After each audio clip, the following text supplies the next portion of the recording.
siapa Dajjal, dari mana tempat keluarnya, kemudian kenapa para nabi takut akan keluar Dajjal, apa fitnahnya, kemudian bagaimana meninggalnya, dan apakah dia termasuk alamat kiamat kecil ataukah besar. Maka 1 jam lebih ke depan insyaallah kita terangkan secara ringkas, karena juga waktu dikhawatirkan terlalu larut malam kalau kita bentangkan dan kita baca semua riwayat-riwayat seputar Dajjal ini. Ma'asyiral muslimin yang dimuliakan Allah Subhanahu wa taala, kita tahu bahwa dalam sebuah hadis tidak ada satupun fitnah yang lebih besar melebihi fitnah Dajjal. Fitnah itu bermacam-macam. Harta bisa jadi fitnah, kekuasaan bisa jadi fitnah, keluarga bisa menjadi fitnah, bahkan peperangan juga termasuk fitnah. Tetapi fitnah-fitnah itu kecil dibandingkan fitnah Dajjal ini. Makanya kenapa Nabi SAW memerintahkan kita setiap hari Jumat untuk membaca surah Al-Kahfi. Apa alasannya? Surah Al-Kahfi itu terkandung 4 fitnah yang diceritakan. Pertama, fitnah agama ketika cerita tentang Ashabul Kahfi, anak-anak muda yang kemudian tanpa ada kesepakatan satu dengan yang lain, tiba-tiba mereka berjumpa dalam sebuah gua demi menyelamatkan agama mereka. Yang kedua, fitnah harta, karena dalam surah Al-Kahfi itu ada kisah tentang sahibul jannataini, pemilik 2 kebun yang terfitnah dengan harta. Kemudian yang ketiga, fitnah ilmu, ketika bercerita tentang Nabi Musa yang belajar kepada Khidir. Musa terfitnah dengan ilmu. Ketika ditanya, wahai Musa, adakah orang yang lebih alim dari kamu? Musa mengatakan tidak ada, dan dia lupa mengucapkan insyaallah. Akhirnya dia disuruh untuk belajar kepada Khidir, padahal Khidir lebih rendah dibandingkan Musa. Kemudian yang keempat, fitnah kekuasaan, ketika bicara tentang Dzulqarnain, dan itu kisahnya ada dalam surah Al-Kahfi. Berarti kisah-kisah dalam surah Al-Kahfi itu bicara tentang fitnah agama, fitnah harta, fitnah ilmu, dan fitnah kekuasaan. 4-empatnya ada pada Dajjal. Ini 4 fitnah ini semua ada pada Dajjal. Pertama, fitnah agama. Dajjal akan memfitnah agama kita. Ketika dia datang kepada Al-A'rab, orang-orang Arab Badui, kemudian mengatakan kepada mereka, maukah kuhidupkan ibu bapa kalian, tapi syaratnya engkau harus mengakui aku adalah Rabb kalian. Maka tiba-tiba Dajjal pun kemudian menghidupkan ibu bapa mereka. Tiba-tiba ibu bapa mereka mengatakan kepada anak-anaknya, ya bunai, wahai anakku, ikutilah orang ini, maksudnya Dajjal. Fa innahu rabbukum, karena dia Rabb kalian. Akhirnya orang-orang Arab Badui pun menyembah Dajjal, terfitnah agamanya. Lihat. Yang kedua, fitnah harta. Karena kemunculan Dajjal itu sebelumnya terjadi kekeringan yang luar biasa. Tahun pertama tidak ada hujan sepertiga langit, dan Allah juga tidak menumbuhkan tumbuh-tumbuhan sepertiga bumi. Tahun kedua Allah subhanahu wa ta'ala menahan 2/3 langit, maka Allah tahan juga 2/3 bumi untuk tidak tumbuh-tumbuhan. Kemudian tahun yang terakhir, yang ketiga, seluruh langit Allah tahan, sehingga semua bumi Allah tahan untuk tidak tumbuh-tumbuhan. Mulailah banyak kelaparan, banyak hewan-hewan ternak mati. Disinilah Dajjal datang kepada orang-orang yang sedang kelaparan itu dengan membawa 1 gunung roti. Siapa yang ingin mendapatkan makanan, terhindar dari kelaparan, tanahnya kembali disuburkan, kemudian ternak-ternaknya kembali digemukkan, maka harus mengakui Dajjal Tuhan. Dia terfitnah dengan harta. Akhirnya hanya karena menerima pemberian Dajjal, mereka pun akhirnya mengakui Dajjal lah Tuhan. Terfitnah dengan harta. Kemudian yang ketiga, terfitnah dengan kekuasaan. Sebagaimana Dzulqarnain menguasai dunia, kemudian juga Sulaiman menguasai dunia, maka Dajjal juga sama. Tidak ada satupun bumi kecuali diinjak Dajjal. Walaupun waktunya hanya 40 hari, 1 hari seperti setahun, 1 hari bagikan 1 bulan, 1 hari seolah-olah 1 Jumat, 1 minggu, dan hari-hari berikutnya sama dengan hari-hari kalian. Selama 40 hari ini tidak ada satupun tanah kecuali diinjak Dajjal. Dan Dajjal sampai ke daerah kutub yang 1 harinya sama dengan setahun, sampai ke daerah kutub yang 1 harinya sama dengan sebulan, sampai ke daerah kutub yang 1 harinya sampai dengan 1 minggu. Dan Dajjal lebih banyak tinggal di hari-hari yang normal seperti hari-hari yang kita jalani. Tidak ada satupun tempat Dajjal berhasil menguasai bumi. Dia berkuasa terhadap bumi ini, kecuali Mekah dan Madinah dan Masjidil Aqsa serta Masjid Tur. Ini 4 tempat tidak mungkin dimasuki Dajjal. Mekah dan Masjidil Haram, Madinah dan Masjid Nabawi, Masjidil Aqsa dan Masjid Tur, markasnya kaum muslimin, tempat bersembunyinya Imam Mahdi dan kaum muslimin dari kepungan Dajjal. Masjid Tur. Ya. Tetapi selain 4 tempat ini semua diinjak Dajjal. Termasuk ke Batam, termasuk ke Batam. Termasuk ke Tiban, termasuk ke Tiban. Termasuk ke Bengkong sana. Mana lagi? Ya. Semua akan diinjak Dajjal, dan ini fitnah kekuasaan. Kemudian yang keempat, fitnah ilmu. Karena kalau orang itu menghadapi Dajjal dan tidak punya ilmu, maka dipastikan dia akan menjadi pengikut Dajjal. Dipastikan orang-orang jahil akan mengikuti Dajjal. Makanya Nabi SAW bersabda gimana? Kata Nabi SAW, seandainya Dajjal keluar, kata Rasul, in yakhrujud Dajjal wa ana fikum fa ana hajijuhu dunakum. Kalau seandainya Dajjal keluar kepada kalian dan aku masih hidup, kata Rasulullah, aku yang akan membunuhnya.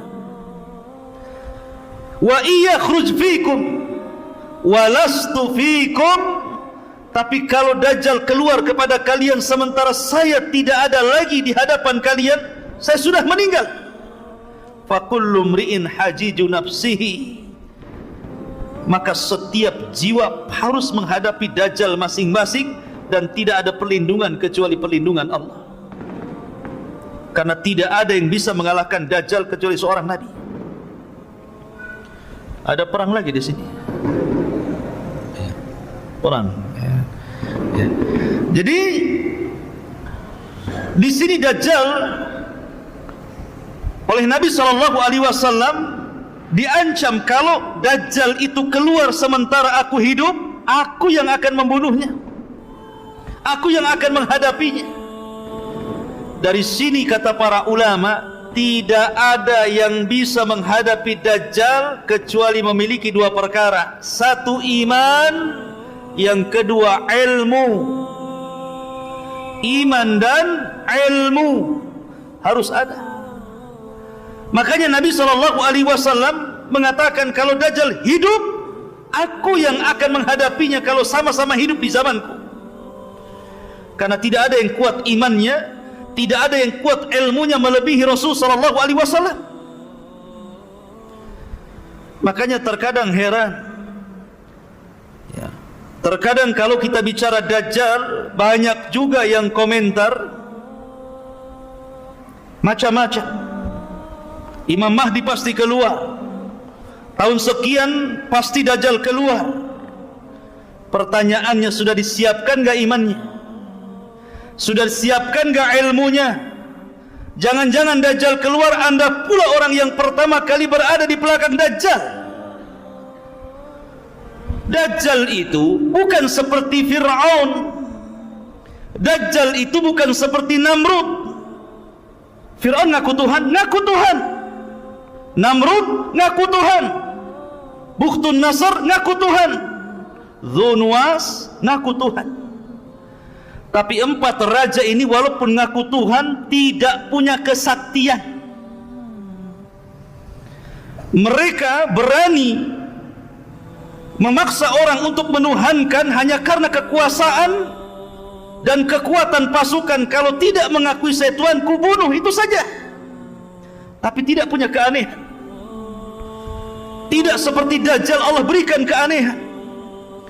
Walaupun sama-sama tidak memiliki rububiyah Allah Azza wa Jal, tapi Allah mengizinkan kepada Dajjal seolah-olah memiliki keanehan-keanehan dari rububiyah Allah Subhanahu wa ta'ala. Dan Allah menghendaki seperti itu karena sebuah hikmah yang Allah kehendaki. Dari situlah para nabi takut dengan fitnah Dajjal ini. Bahkan tidak ada satupun nabi yang menginginkan Dajjal itu keluar pada kaum mereka masing-masing. Tidak ada yang mau para nabi itu. Jangan sampai Dajjal hidup di zaman Nabi Nuh, kata Nuh. Jangan sampai Dajjal keluar di zaman Nabi Musa, kata Musa. Semua para nabi takut kalau Dajjal itu muncul di zaman mereka. Dari situlah maka Nabi SAW bersabda dalam sebuah hadis.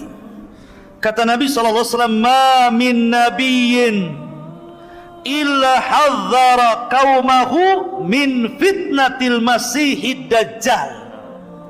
Tidak ada satupun nabi sejak zaman Nuh alaihi salatu wassalam sampai Nabi SAW kecuali semua memperingatkan umatnya akan bahaya Dajjal. Para nabi takut. Kalau boleh Dajjal itu jangan muncul pada kaum mereka, karena itu akan membahayakan akidah umat-umat mereka. Karena digambarkan oleh Nabi SAW setelah meninggalnya Rasulullah, kemudian umat ini semakin jauh. Kata Nabi SAW dalam hadis Anas bin Malik radhiyallahu an, "Walladzi nafsi biyadihi, demi zat yang jiwaku berada di tangannya, la ya'ti zamanun illa walladzi ba'dahu syarrun minhu." Tidak ada sebuah zaman yang datang kecuali setelahnya pasti lebih buruk daripada sebelumnya. Dan ketika umat semakin buruk,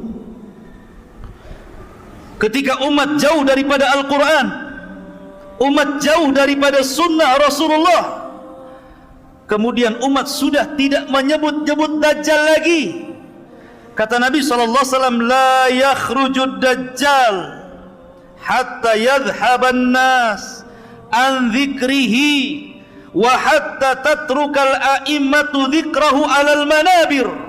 Tidak mungkin Dajjal muncul, Dajjal keluar, kecuali ketika manusia sudah mulai melupakan siapa Dajjal.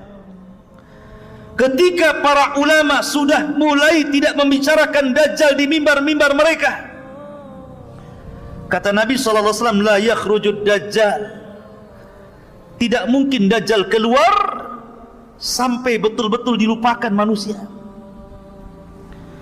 Orang sudah tidak kenal Dajjal, tidak pernah diceritakan, tidak pernah didongengkan bagaimana bahayanya, bagaimana cara menghadapinya. Orang sudah tidak kenal. Karena Dajjal itu tidak keluar kecuali ala khiffatin minad dini wa qillatin minal ilmi. Dajjal tidak mungkin keluar kecuali ketika manusia mulai meremehkan agama dan mulai meremehkan ilmu. Orang kalau sudah tidak peduli dengan agama, orang kalau sudah tidak peduli lagi dengan ilmu, jarang hadir di majelis ilmu, kemudian berangan-angan Dajjal pasti keluar. Kalau pendapat saya harus keluar di tahun 2024 nih. Seolah-olah dia bisa menghadapi Dajjal. Di majelis ilmu saja jarang hadir, ngaji pakai YouTube, Syekh Google, Syekh YouTube. Ya. Kalau anda ingin menghadapi Dajjal, hadir di majelis ilmu. Bukan hanya semangat saja, Imam Mahdi pasti keluar, Dajjal akan muncul, kita akan hadapi, kita perangi Dajjal. Wah, kayak iya saja dia. Emang siapa anda kan itu? Ngaji saja tidak pernah, hadir di majelis ilmu juga tidak pernah. Menguatkan ilmu itu bukan hanya cerita Dajjal, hadir di majelis Dajjal saja. Anda harus kuatkan bab tauhid, Anda harus kuatkan bab akidah, Anda harus kuatkan bab manhaj, bab fikih, semua harus dipelajari. Ilmu itu kan bukan ilmu akhir zaman saja ya. Tapi ilmu itu mencakup seluruh agama. Baru kuat ilmunya, baru bisa menghadapi Dajjal. Tapi saya sudah tahu ciri-cirinya Ustaz. Iya, tahu ciri-cirinya. Pas ketemu, jangan-jangan anda pula yang pertama menuhankan Dajjal. Karena ada orang diceritakan dia merasa mampu melawan Dajjal, dicarinya Dajjal. Pas ketemu kelepek-kelepek dia ikut Dajjal ya. Makanya Nabi SAW mengatakan, kalau anda berjumpa dengan Dajjal, kemudian Dajjal mulai memperlihatkan keanehannya, membawa air yang sangat putih yang memancar dari bumi, kemudian membawa api yang menyala-nyala. Kata Nabi SAW, ini karena kasih sayangnya Rasul kepada kita loh ya. Pejamkan mata. Kita disuruh memejamkan mata, kemudian masuklah ke dalam api yang hakikatnya itu dia air. Sebab kalau seandainya kita tidak memejamkan mata, kemudian mata kita melek, tentu kita akan terpengaruh, justru masuk ke dalam air yang hakikatnya itu adalah api, dan kita akan masuk ke dalam neraka. Lihat bagaimana Nabi SAW sayang dengan kita, suruh memejamkan mata ya. Ma'asyiral muslimin yang dimuliakan Allah Subhanahu wa ta'ala. Bicara Dajjal, Dajjal itu tidak mungkin keluar kecuali karena ghadbah yadhibuha, karena sebuah kemarahan yang disulut, maka dia keluar. Di zaman Nabi SAW, Abdullah bin Umar radhiyallahu an yang bersumpah bahwa Ibnu Sayyad adalah Dajjal. Suatu ketika dia berpapasan dengan Ibnu Sayyad yang sudah dewasa. Tiba-tiba terjadi komunikasi, kemudian berselisih pendapat. Akhirnya Abdullah bin Umar menampar Ibnu Sayyad, kemudian pergi. Ibnu Sayyad marah. Kemudian dia sembunyi di rumah Hafsah. Maka kemudian Hafsah pun mengatakan kepada Abdullah bin Umar adiknya, saudaranya, karena sama-sama anak Umar bin Khattab radhiyallahu anhu, dan mengatakan, wahai Abdullah bin Umar, aku pernah mendengar Rasul bersabda, la yakhrujud dajjal illa ala ghadbatin yaghdibuha. Tidak mungkin Dajjal keluar kecuali karena ada yang menyulut kemarahannya. Dan di akhir zaman Dajjal itu keluar karena terpancing dengan kemarahan terhadap orang Yahudi. Karena sebelum terjadi atau sebelum Dajjal ini keluar, ikhwatu fiddin, maka sebelumnya terjadi perang yang sangat dahsyat yang disebut dengan Malhamatul Kubra. Perang yang luar biasa antara pasukan kaum muslimin melawan orang-orang Nasrani yang disebut dengan Malhamatul Kubra. Kenapa Malhamah? Kenapa Kubra? Malhamah itu diambil dari kata lahmun, artinya daging. Daging yang berhamburan. Karena sebagian ulama mengatakan bahwa perang itu akan terjadi kembali ke zaman Rasul. Kembali ke pedang, kembali ke panah, kembali ke tombak, kembali ke kuda, ke unta, ke baju besi, dan yang lainnya. Sehingga setiap sabetan-sabetan pedang itu akan melemparkan daging-daging yang kena sabetan ke langit. Maka ini disebut Malhamah Kubro, yang sangat besar, artinya perang yang maha dahsyat. Ya. Ma'asyiral muslimin yang dimuliakan, padahal sebelumnya antara kaum muslimin dengan orang Nasrani ini berdamai untuk memerangi musuh-musuh di belakang mereka. Tapi kemudian setelah musuh itu dikalahkan, tiba-tiba orang Nasrani mereka berkhianat, kemudian mengatakan ghalabas salib, ghalabas salib. Salib telah menang, salib telah menang. Maka marah orang Islam dan mengatakan balillah ghalab, Allah yang menang, bukan salib yang menang. Maka dibunuhlah orang Nasrani itu. Terjadi kekacauan, tidak terima, akhirnya berhadap-hadapan, terjadilah siap peperangan yang sangat dahsyat. Itulah Armageddon, atau dalam bahasa kita Malhamatul Kubra. Lah orang-orang Yahudi itu bersembunyi di Palestina sana. Mereka tidak bersuara dan tidak mengibarkan bendera. Akhirnya kemudian Muslim berperang melawan Nasrani, dan orang Islam berhasil menyerang orang-orang Nasrani sampai ke jantung kota Eropa sana, sampai dimenangkan kaum muslimin. Sampai dijelaskan bahwa ketika peperangan ini dimenangkan, kaum muslimin meletakkan senjata-senjata mereka di pohon zaitun. Maka melihat orang Yahudi ketakutan, Dajjal marah. Dan tidaklah Dajjal keluar kecuali bi ghadbatin yaghdibuha, karena kemarahan yang disulut orang-orang Yahudi. Marah Dajjal kepada orang Yahudi, kenapa kamu diam saja, gitu bahasanya. Maka bangkitlah Dajjal. Dari mana Dajjal? Dalam hadis yang sahih, keluar dari Khurasan. Di mana Khurasan? Di Asfahan. Di mana Asfahan?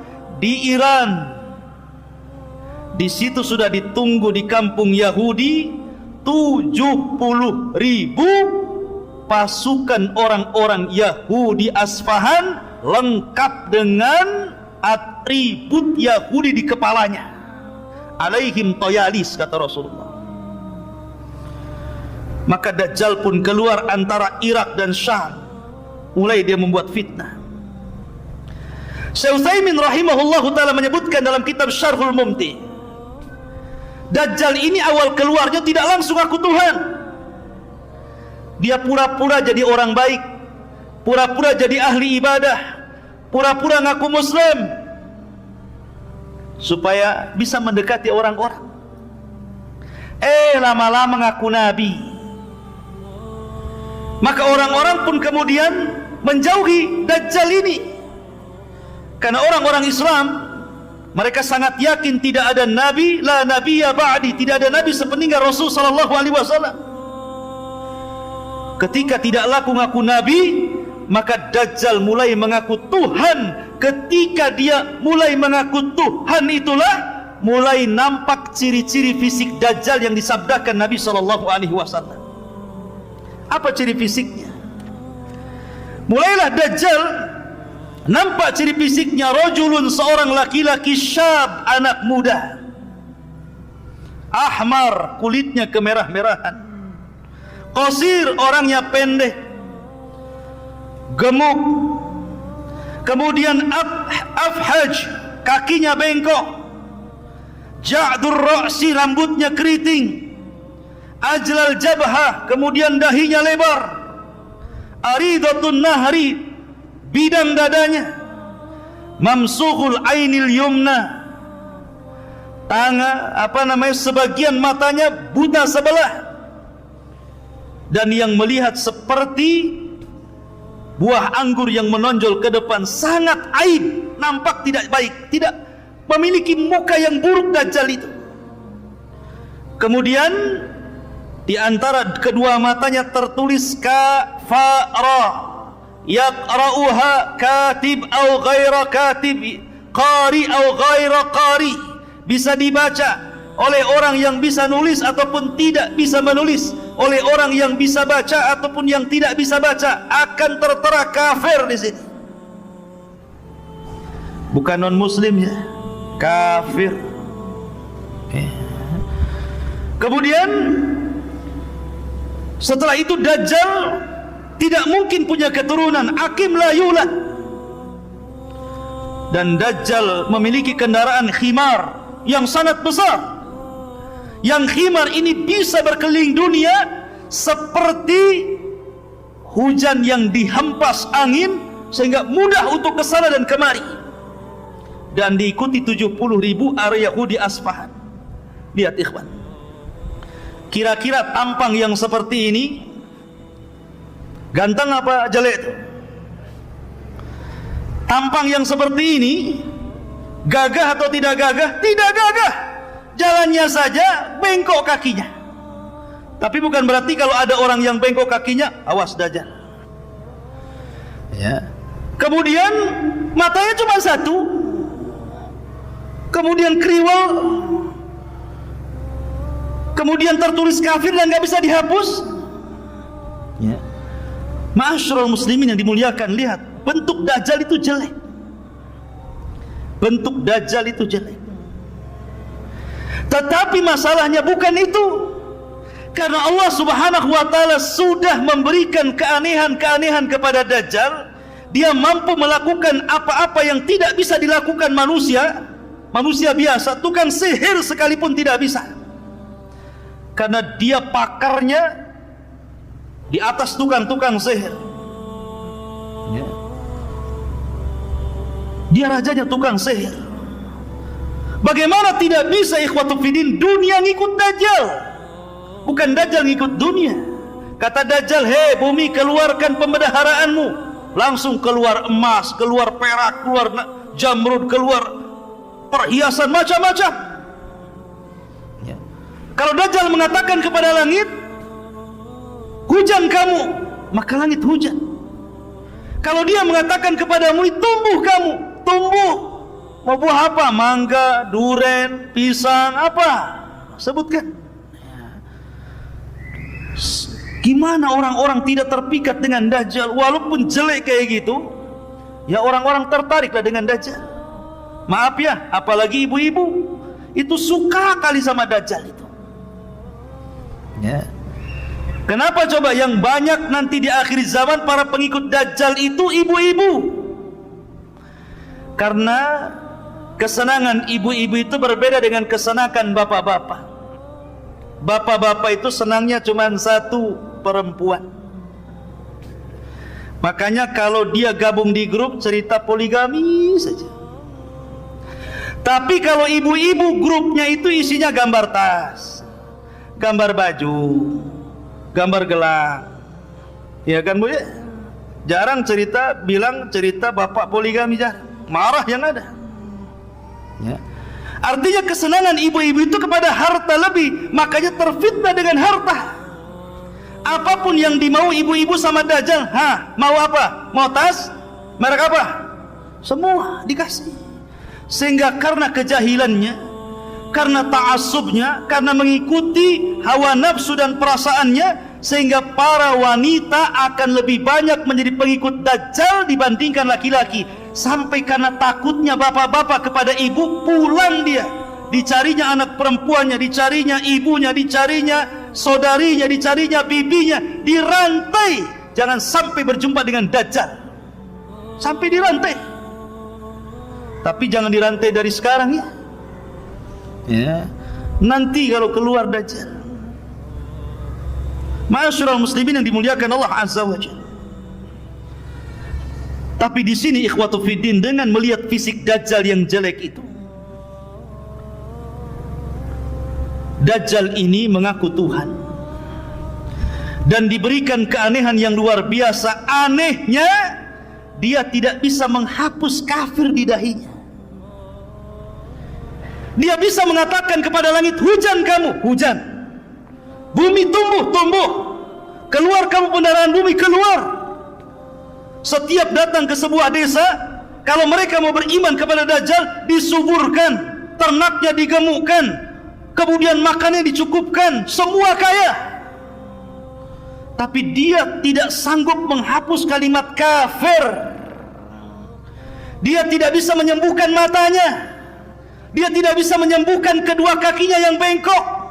Dia tidak bisa merubah fisiknya supaya menjadi ganteng, supaya menjadi cantik. Tidak bisa. Kenapa coba? Untuk menunjukkan bahwa tidak ada yang sempurna kecuali Allah. Untuk menunjukkan bahwa tidak ada yang paling sempurna kecuali Allah. Dan itu menunjukkan akan keagungan dan kebesaran Allah Subhanahu wa ta'ala. Sehebat apapun makhluk, sesakti apapun makhluk, seluar biasa apapun makhluk, tidak bisa menandingi kekuasaan Allah, kemuliaan Allah, keagungan Allah. Maka siapa yang ingin mengagungkan Allah, lihat kekurangan makhluk. Lihat kekurangan makhluk. Kalau anda ingin mengagungkan Allah, lihat kekurangan makhluk. Baik makhluk itu orang baik, ataukah makhluk itu orang jahat. Saya contohkan, Nabi SAW baik atau jahat? Baik. Tapi Nabi SAW ketika perang Uhud, gigi gerhamnya pecah, berdarah. Kemudian serpihan helm perangnya nancap di pipinya dalam, sampai yang mencabut sahabat dengan giginya rompong. Ada bekas lukanya Rasulullah. Kenapa Rasul terluka? Kenapa gigi Rasul sampai pecah? Untuk menunjukkan bahwa sekalipun dia Nabi, sekalipun dia Rasul, sekalipun diberikan mukjizat, tetap saja ada kekurangannya di situ. Karena tidak ada yang sempurna kecuali Allah Subhanahu wa ta'ala. Makanya Dajjal itu sangat jelek. Sesakti apapun tidak bisa menghapus kafir di dahinya. Tidak bisa meluruskan kakinya yang bengkok. Tidak bisa kemudian mengobati matanya, untuk menunjukkan bahwa dia adalah makhluk dan di sana ada Khaliq Subhanahu wa ta'ala. Ma'asyiral muslimin yang dimuliakan Allah Subhanahu wa ta'ala, Imam Nawawi rahimahullahu ta'ala ketika menjelaskan kalimat kafara di dalam dahi di dalam jidatnya Dajjal itu kafara gitu ya. Apa kata beliau? Sesungguhnya itu alamat zahir yang tidak bisa dihapus.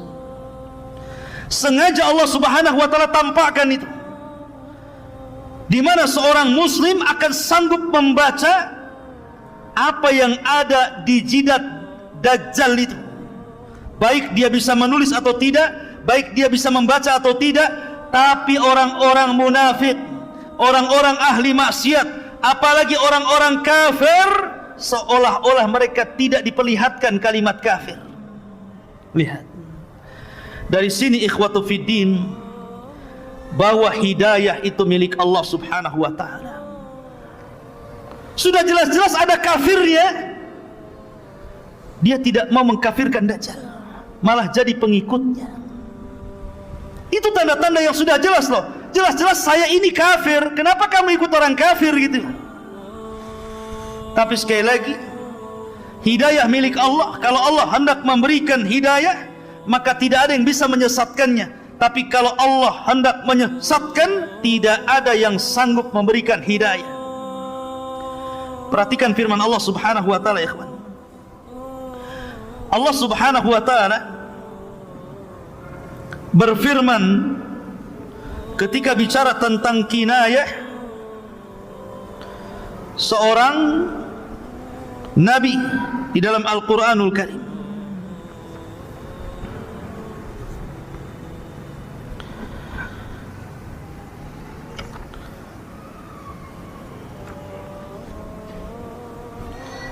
Allah subhanahu wa ta'ala menjelaskan tentang bahwa hidayah itu milik Allah subhanahu wa ta'ala. Innaka la tahdi man ahbabta walakinallaha yahdi man yasha.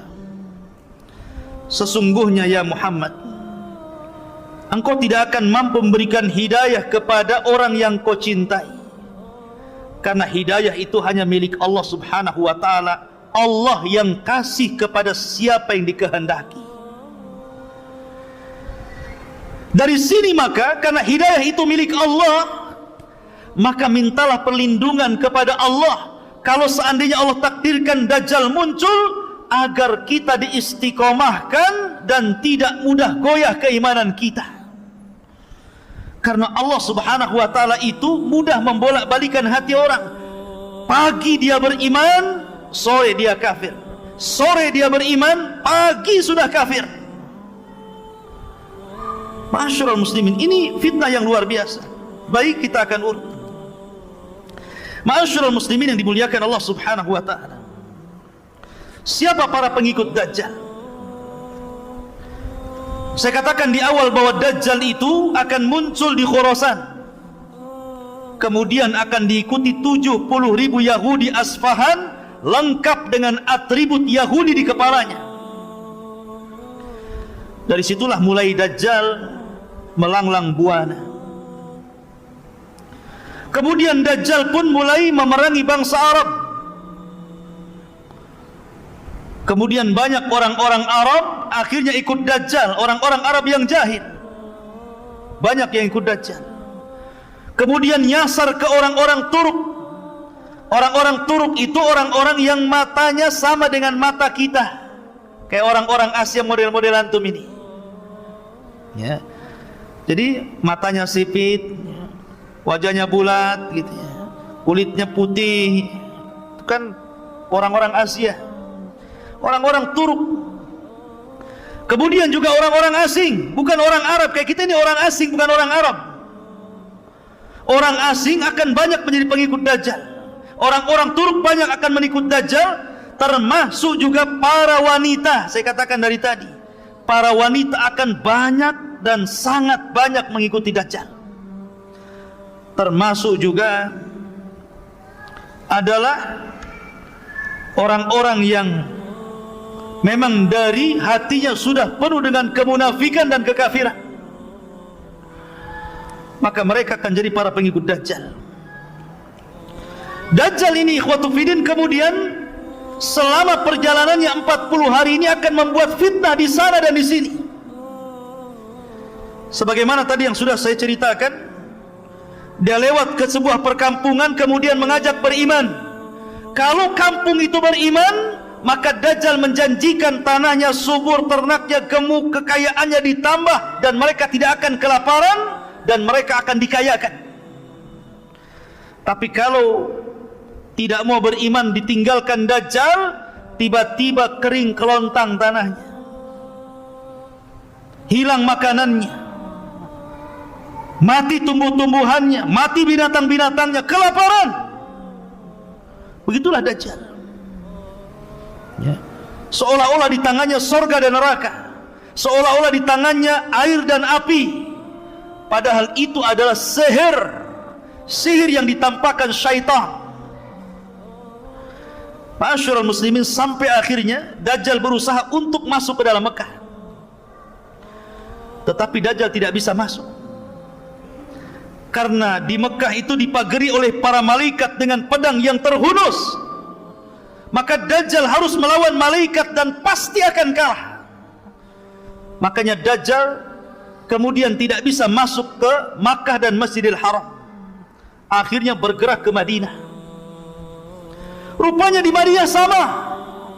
Madinah itu tanah haram, dikelilingi Dajjal, sehingga Dajjal hanya naik ke atas bukit dan hanya melihat dari bukit itu kepada Masjid Nabawi. Kemudian Dajjal mengatakan, hadza qasru abyad, hadza qasru Ahmad. Inilah istana putih, inilah istana Ahmad. Maksudnya Masjid Nabawi, istananya Nabi SAW. Subhanallah, apa yang dikatakan Dajjal bahwa inilah qasru abyad, ini istana putih. Lihat Masjid Nabawi ini kalau di malam hari, cahaya yang memancar itu warna putih itu. Persis seperti sabda Rasul, kinayah dari perkataan Dajjal. Ya. Karena Dajjal tidak bisa masuk Madinah, geram dia. Kemudian dia hentakkan kakinya 3 kali. Maka dengan hentakan kaki Dajjal itu, tiba-tiba gempa bumi Madinah itu salasa rajafat, 3 kali gempa, bergegar bumi. Maka orang-orang munafik ketakutan, takut mati di dalam kota, takut terkubur dengan tanah. Akhirnya orang-orang fasik, orang-orang munafik keluar dari Madinah, dan mereka menjadi para pengikut Dajjal. Kecuali orang-orang yang betul-betul kuat manhajnya dan akidahnya, kuat iman dan ilmunya, mereka tetap di dalam. Maka ini disebut sebagai gempa khallas, rajafatul khallas, artinya gempa yang memisahkan orang mukmin dan munafik. Pisahkan orang-orang munafik itu, dikeluarkan. Lah di tengah-tengah Dajjal sedang berbaris dengan pasukannya, tiba-tiba dari arah kota Madinah keluar anak muda. Anak muda ini tidak dikenal siapa dia. Kenapa muncul prediksi bahwa dia sudah lahir? Kemudian anak ini warnanya putih, kulitnya putih, dan dia mengatakan bahwa saya orang yang kelak akan dibunuh Dajjal. Khurafat. Tidak ada hadis yang mengatakan seperti itu. Bagaimana diprediksi anak itu bisa dikatakan anak muda yang akan dibunuh Dajjal, sementara hadis Rasul tidak menceritakan rumahnya di mana, siapa bapaknya, dari desa mana dia. Tidak ada. Hanya seorang laki-laki dari Madinah keluar. Anak muda yang kuat imannya, kuat ilmunya, kemudian mengarah kepada pasukan Dajjal, hampir dibunuh pasukan Dajjal. Tapi kata pasukan Dajjal, jangan dibunuh. Bukankah Tuhan kita melarang untuk membunuh orang? Biarkan dia yang membunuhnya. Maka kemudian mereka pun barisan terpencar. Anak muda ini jalan sampai betul-betul berjumpa dengan Dajjal. Ketika berhadap-hadapan dengan Dajjal, maka Dajjal mengatakan, atashhadu anni ilahun, maukah kau bersaksi saya ini Tuhan? Maka anak muda ini mengatakan, tidaklah menambah kepadaku kecuali pengetahuan engkau ini Dajjalun kadzab alladhi akhbarani Rasulullah, yang telah dihabarkan Rasul kepada. Akhirnya Dajjal marah. Dajjal mengambil senjata, kemudian dibelah anak muda ini tepat tengah-tengahnya, belah jadi 2. Kemudian Dajjal berjalan di pertengahannya itu. Di antara belah badan 2 itu, di tengah-tengahnya Dajjal kemudian jalan. Kemudian setelah itu Dajjal berteriak kepada anak buahnya, kalau sekiranya aku hidupkan anak muda ini, atashhadu anni ilahukum, maukah kalian bersaksi bahwa adalah saya ini Tuhan kalian, ana rabbukum, saya Rabb kalian? Semua orang-orang mengatakan, ya, kami bersaksi Anda ini Tuhan. Maka oleh Dajjal pun dihidupkan anak muda itu yang sudah terbelah dua itu, berceceran darah ke sana kemari, tiba-tiba dihidupkan kembali. Ilmu apa itu? Rawa rontek. Bukan rawa rontek, ini di atasnya rawa rontek lagi ini. Ya. Ini ilmunya Dajjal, ilmu sihir.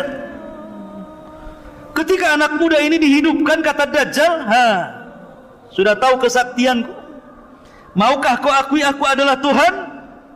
Kata anak muda ini, tidaklah, kata anak muda ini, setelah kejadian ini tidaklah menambah kepadaku kecuali engkau itu Dajjalun kadzab, akhbarani Rasulullah. Makin yakin kau ini Dajjal yang dihabarkan Rasulullah.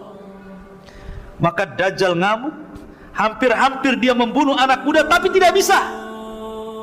Dajjal sudah hilang kesaktiannya, tidak bisa lagi membunuh anak muda itu.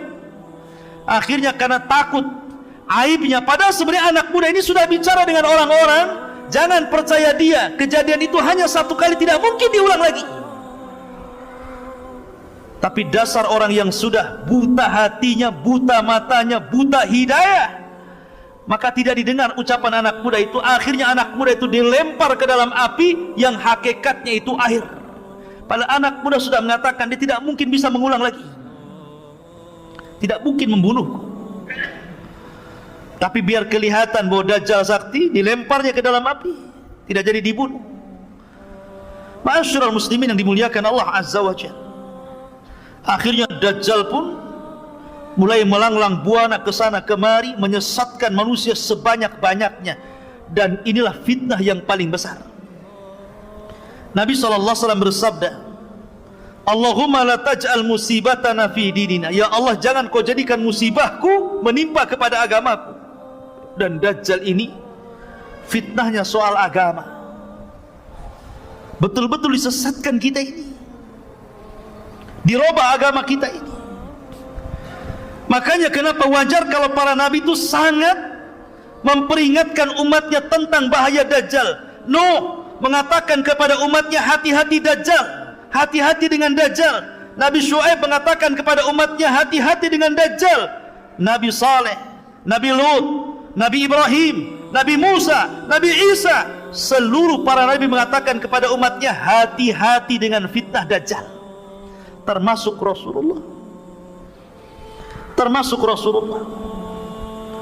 Nabi SAW sangat ketakutan, sehingga Rasul mengatakan kepada para sahabatnya, mundu khalaqallahu Adam ila qiyamis saati a'zam fitnah min fitnatil masih Dajjal. Sejak Allah ciptakan Adam sampai kiamat dibangkitkan, tidak ada fitnah yang lebih besar melebihi fitnah Dajjal, kata Rasulullah. Akhirnya sahabat ketakutanlah, karena Rasul mengatakan seperti itu. Apalagi Rasul itu kalau cerita Dajjal terus saja bercerita, kadang di mimbar Jumat, kadang di khutbah-khutbahnya, kadang ketika menasihati dalam peperangan, kadang ketika ngobrol, selalu bercerita Dajjal. Gimana sahabat gak takut? Sehingga sahabat mengatakan, karena engkau selalu bercerita Dajjal ya Rasulullah, hatta dhananna annahu fi ta'ifatin nakhli, sampai kami para sahabat menyangka seolah-olah Dajjal itu sedang bersembunyi di kebun kurma Madinah. Saking takutnya para sahabat, jangan-jangan Dajjal itu sudah ada di kebun kurma Madinah, karena Rasul selalu bercerita tentang Dajjal.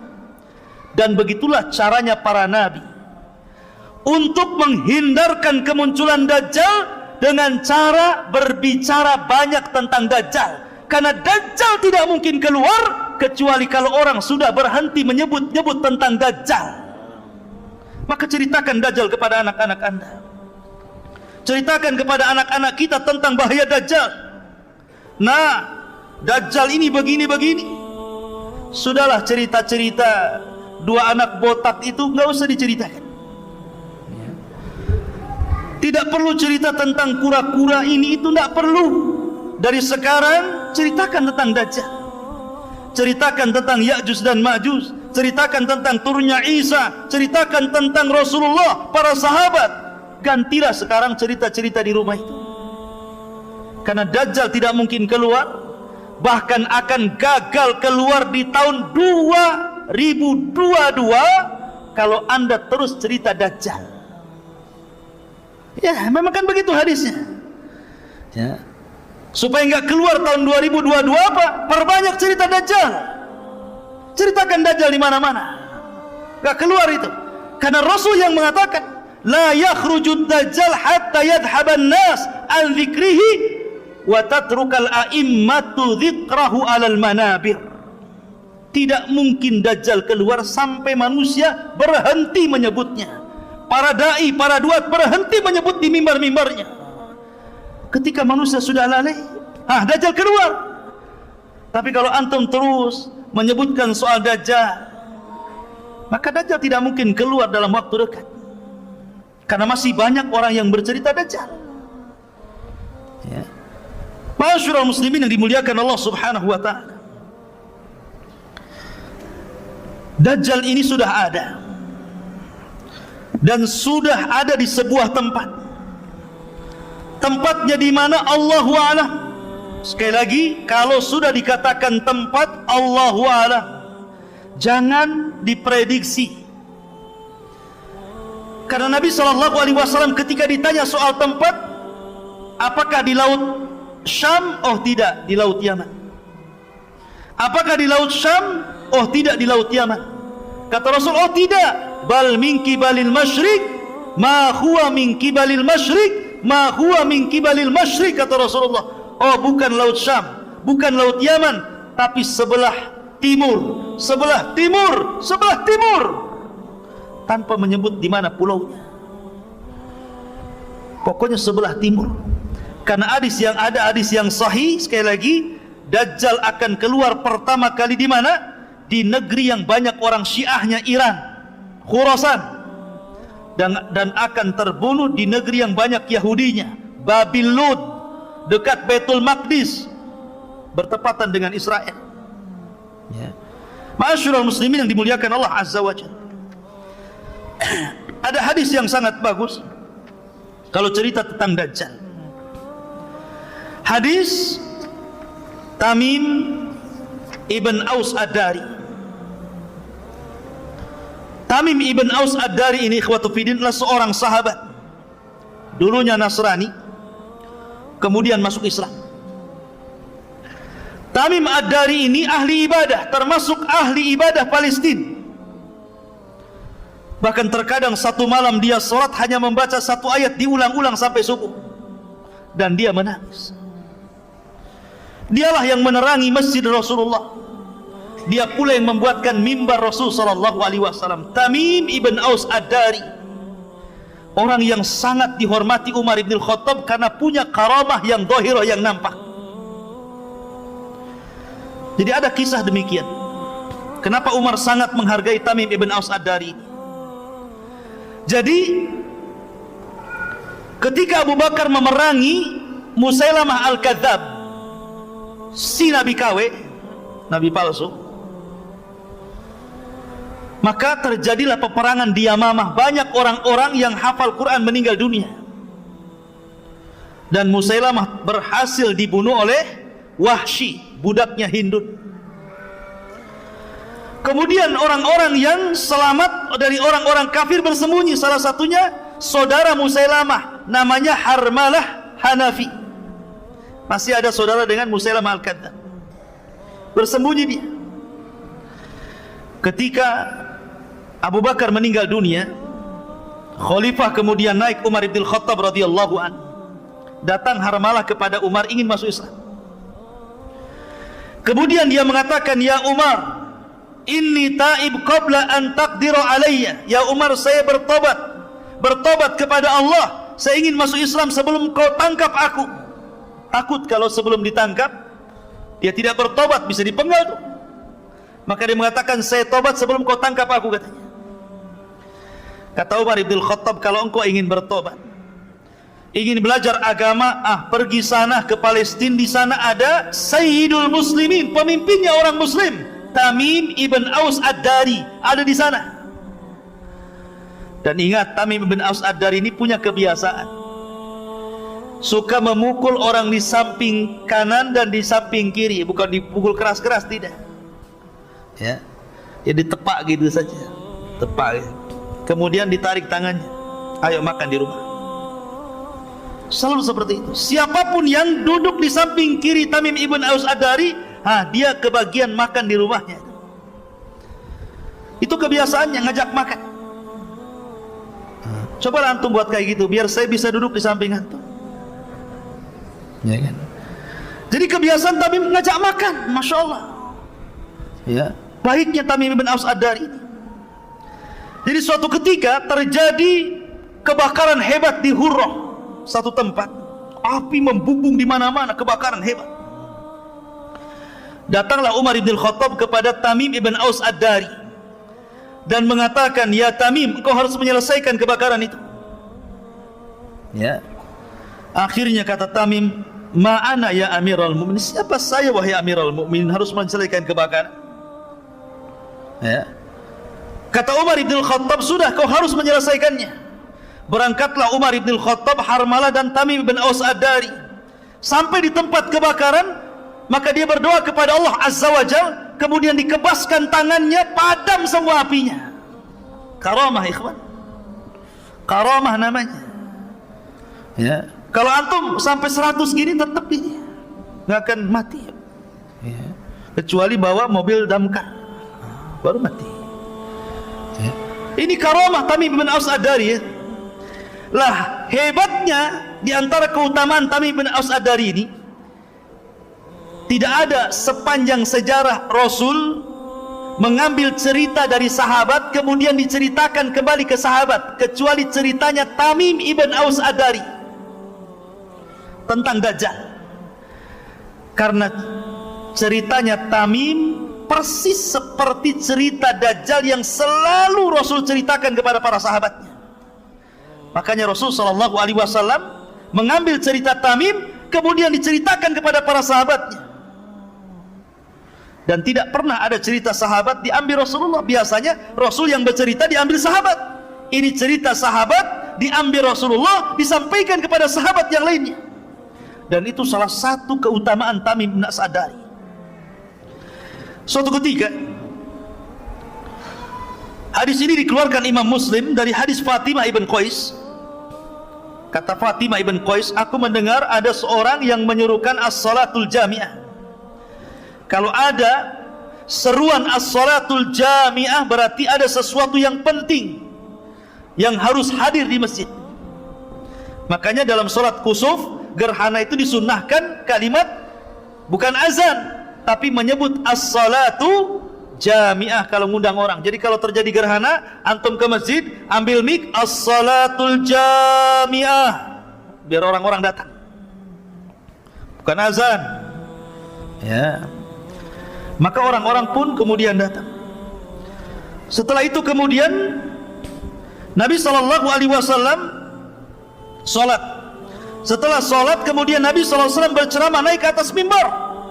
Kata Nabi SAW, inni wallah ma jama'tukum li raghbatin wala li rahbatin. Kata Rasulullah, aku tidak mengumpulkan kalian karena ada perkara yang menyenangkan atau ada perkara yang menakutkan, walakinni jama'tukum, tetapi sengaja aku kumpulkan kalian, li'anna Tamim ibn Aus Ad-Dari kana rajulan nasraniyan faja'a fabaya'a wa aslama wa haddatsani haditsan wafaqa alladzi kuntu uhadditsukum anil masihid dajjal. Akan tetapi kata Rasul, sengaja aku kumpulkan kalian.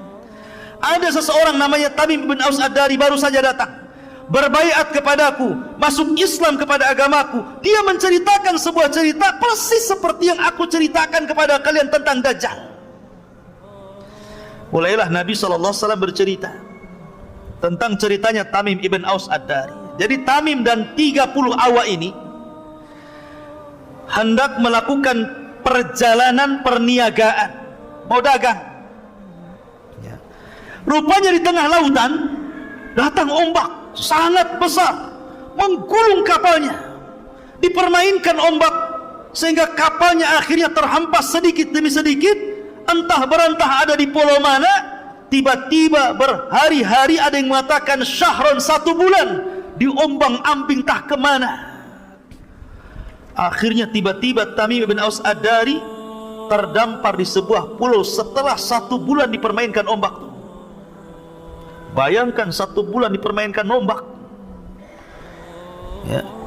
Bahkan mereka sudah membuang semua isi perahu biar enteng, biar tidak berat, sehingga mereka mengalami kebangkrutan.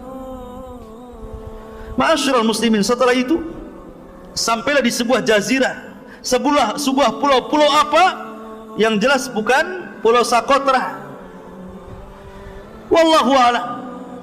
Entah berantah, pokoknya pulau, selesai. Hadisnya bilang pulau-pulau, ya. Kemudian setelah itu mereka dikejutkan dengan binatang yang tidak jelas mana kubul mana dubur, berbulu dari atas sampai ke bawah. Kemudian tiba-tiba mereka ketakutan dan mengatakan, wailaki man anti, celaka siapa kamu, aneh kali bentukmu, penuh dengan bulu, mana dubur mana kubul nggak jelas, mana laki-laki mana perempuannya nggak jelas gitu. Yang jelas bukan LGBT, ya. Pokoknya binatang yang berbulu, penuh dengan bulu. Wailaki man anti, celaka kamu siapa kamu. Tiba-tiba binatang itu bisa bicara, lo bayangkan. Ana jassasa, katanya. Saya jassasa. Luar biasa ya, Pak. Kalau antum nemui makhluk di hutan tiba-tiba bisa bicara, tak lari ke birit-biritan. Ya. Karena ini ketakutan Tamim bin Aus Ad-Dari ini, bertanya lagi, man jassasa, siapa jassasa? Jassasa diambil dari jasus, artinya mata-mata dajjal. Tetapi jassasa ini tidak mau banyak berdialog dengan Tamim dan 30 awaknya. Dia hanya mengatakan, intaliqu, pergilah kalian, intaliqu, pergilah kalian, ila hadar rajul alladhi fid dairi fa inna ila khabarikum bil aswaq. Apa kata binatang ini? Sudah, kalian pergi saja ke sana. Di sana ada tempat ibadah, dair, tempat ibadah yang sudah lama, sudah ditinggalkan penghuninya. Di situ ada laki-laki yang sudah lama merindukan kalian. Loh, kaget dia, kenal pun tidak, tiba-tiba dibilang merindukan kedatangan kalian. Akhirnya karena ketakutan dan penasaran, masuk juga ke dalam hutan. Rupanya ada tempat ibadah besar kayak masjid gini, tempat ibadah umat Islam ini. Kalau dair itu tempat ibadah Nasrani, gereja lah gitu. Dalam hutan tiba-tiba ada orang yang sangat besar dan dirantai kaki dan tangannya dan tengkuknya. Kemudian setelah berjumpa, mulailah kemudian di sini terjadi dialog. Orang ini mengatakan, Tamim ibn Aus Ad-Dari dan orang-orang yang dibawanya, wailaki man anti, wailaki man anti, celaka kamu siapa kamu? Qala qad qadartum ala khabari, sungguh kalian sebentar lagi akan tahu siapa aku, katanya. Jawabannya enak, siapa kamu? Sebentar lagi kamu akan tahu siapa aku, katanya. Menakutkan jawabannya. Mulailah dia bertanya tentang, pertama, nakhlun bil baisan, kebun kurma yang ada di Palestina. Semua ini pertanyaan soal Palestina. Kebun kurma di Baisan, kemudian danau Tiberias, kemudian mata air Zughar. Ini ditanyakan nih, apakah kebun kurmanya masih berbuah? Apakah danaunya masih berair? Apakah mata airnya masih penuh dengan air dan dipakai pertanian? Maka kata Tamim ibn Aus Ad-Dari, kurmanya masih banyak dan itu kurma terbaik di Arab. Airnya masih penuh, mata airnya masih lancar. Kata Dajjal, sebentar lagi kurmanya akan habis, tidak akan ada panen lagi. Sebentar lagi danaunya akan kering dan tidak ada air lagi. Sebentar lagi mata air itu tidak mungkin memancarkan lagi dan orang akan terjadi kekeringan. Kemudian kata Dajjal, Setelah beliau menanyakan 3 perkara, kemudian mulai bertanya tentang kemunculan Rasul sallallahu alaihi wasallam. Kata orang ini, dia mengatakan, akhbiruni an nabiyyin ummiyin, ceritakan tentang seorang nabi yang diutus kepada orang yang ummi itu. Hal dhahar, apakah sudah tampak? Maka kata Tamim bin Aus Ad-Dariyah, dia sudah tampak. Dia seorang nabi yang asalnya Mekah, kemudian hijrah ke Yathrib. Kata Dajjal, gimana perbuatan kaumnya, apakah memerangi atau tidak? Ya, memeranginya. Terus bagaimana menurut kalian tentang orang-orang yang ada di Yathrib, apakah ikut memeranginya? Tidak, mereka adalah orang-orang yang baik, yang mengikuti dan taat kepada nabi tersebut. Kata Dajjal, sungguh mereka benar, sungguh mereka benar. Maka Dajjal mengatakan kepada Tamim dan para pengikutnya, ikutilah nabi itu, fa innahu alal haq, dia di atas kebenaran. Dajjal nyuruh ngikuti nabi, ya. Fa innahu alal haq, dia di atas kebenaran. Maka akhirnya Dajjal mengatakan, sebentar lagi aku sudah akan diizinkan Allah untuk keluar, dan tidak ada satupun tapak di bumi ini melainkan aku injak kecuali Mekah dan Madinah dan Thayyibah. Madinah disebut Thayyibah, kata Dajjal. Kemudian Dajjal mengatakan, aku tidak bisa masuk ke 2 tempat tersebut karena ada malaikat yang menjaganya. Ketika Tamim menceritakan sampai di situ, Rasul mengambil tongkat, kemudian memukul-mukul dan mengatakan, hadhihi Thayyibah, hadhihi Thayyibah, inilah Madinah, inilah Madinah. Dengan bangganya, Dajjal tidak akan masuk di situ. Kemudian Nabi SAW mengatakan, sungguh aku sangat takjub dengan cerita Tamim. Sesungguhnya ceritanya sama dengan apa yang aku ceritakan kepada kalian. Dan sesungguhnya Dajjal itu innahu min bahri Syam, innahu min bahril Yaman. Oh, Dajjal itu ada di laut Syam. Oh bukan, ada di laut Yaman. La bal hiya min kibalil masyriq, ma huwa min kibalil masyriq, ma huwa min kibalil masyriq, ma huwa wa aw'ama biyadihi ilal masyriq. Oh bukan, bukan laut Yaman, bukan laut Syam, tapi Dajjal itu sebelah timur.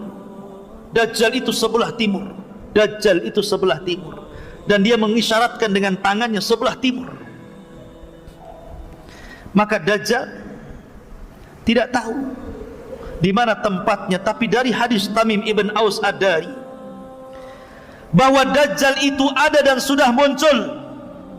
Adapun hadis Nabi SAW bahwa tidak ada satupun jiwa yang hidup melebihi 100 tahun di zamanku, pasti dia sudah mati. Maka hadis ini umum dan hadis Dajjal itu khusus. Maka Dajjal, pengecualian dari hadis ini termasuk juga iblis. Tidak bisa mati kan iblis itu, sejak zaman dulu sampai kiamat baru mati. Maka Dajjal juga sama, diberikan usia panjang, ya.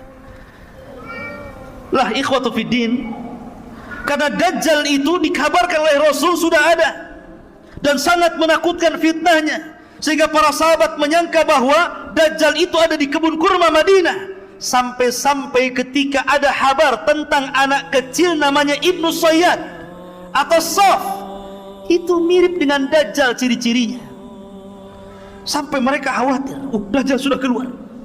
Padahal Ibnu Sayyad masih kecil, anak belum balik. Tapi Nabi SAW dia berusaha untuk mencari-cari kabarnya, apakah Ibnu Sayyad ini Dajjal kecil yang akan menjadi Dajjal besar kemudian yang akan keluar di akhir zaman. Maka dia mencoba untuk mencari-cari kabarnya. Dibawanya Umar, dibawanya Abu Bakar, kemudian dilihat-lihat. Rupanya Ibnu Sayyad ini anak kecil yang suka membawa kabar, kadang benar, kadang dusta, kadang hayal, kadang hakikat. Pokoknya dia punya ilmu dukun istilahnya. Kemudian Nabi mengetes dia, ya Ibnu Sayyad, inni khaba'tu laka khib'an. Hei Ibnu Sayyad, ini masih kecil Ibnu Sayyad ini, belum balik. Diajak dialog oleh Nabi SAW, kayak betul aja. Hei Ibnu Sayyad, Di dada saya, kata Rasulullah, saya menyembunyikan beberapa kalimat. Ketika itu Rasul menyebutkan tentang surah Ad-Dukhan, fartaqib yauma ta'tis sama' bidukhanin mubin. Kata Ibnu Sayyid, duh, dia tidak bisa menyebut dukhan. Maka Rasul mengatakan, ikhsha falan ta'dua qadra. Celaka engkau tidak bisa melewati takdirmu. Ada yang mengatakan bahwa karena Ibnu Sayyid ini masih kecil, kemudian pelat ngomongnya, dia tidak bisa menyebut dukhan, namanya masih kecil. Tapi ada juga yang mengatakan memang dia tidak bisa menyebut dukhan karena tidak mungkin dicampur adukan telah wahyu Allah dengan perkataan tukang sihir. Dia tidak bisa menyebut dukhan. Tapi dari situ ada sahabat yang bersumpah, ini Ibnu Sayyid ini nampaknya dajjal. Kok dia bisa menerka apa yang di hati Rasulullah? Maka Umar bersumpah dia dajjal, Abu Sa'id Al-Khudri bersumpah dia dajjal, Abdullah bin Umar bersumpah dia dajjal, Hafsah bersumpah dengan dia dajjal. Tapi Rasul tidak ikut-ikut bersumpah. Kenapa? Karena belum turun wahyu yang menjelaskan secara detail Ibnu Sayyid ini dajjal atau bukan dajjal. Masih nunggu wahyu.